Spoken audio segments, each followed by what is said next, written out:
Hi everyone, have you ever wondered how a stepper motor achieves a precise movement? Step by step. Today I'll show you the open view of hybrid stepper motor and explain how it works internally. This is a hybrid stepper motor.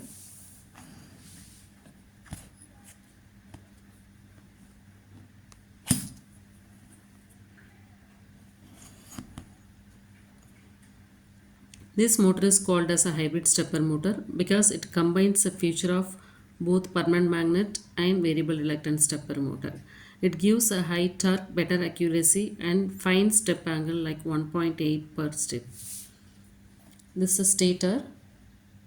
This is made up of multiple teeth with the copper winding. So here you can closely see there is a copper winding. When the current flows through this winding, it creates an electromagnetic field.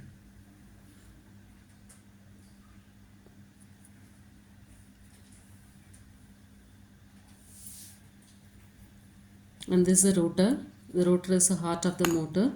It is a permanent magnet and has two teethed steel rotor caps. So here you can see there are two caps are there. So one at the front and one at the back. So these rotor teeth are slightly misaligned to create a precise tips. At the center we have a permanent magnet. So here you can see there is a black one is a permanent magnet which helps in magnetically locking the rotor in specific position. So if you see the working principle of hybrid stepper motor, when we energize a phase E, the rotor get aligns with the stator teeth. So when we energize phase B, the rotor moves slightly exactly one step.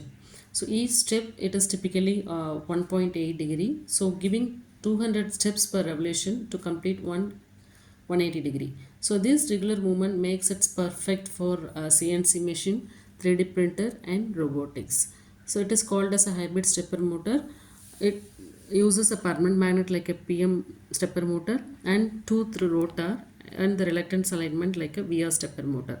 So as a result, it gives a high precision, high torque and small step angle.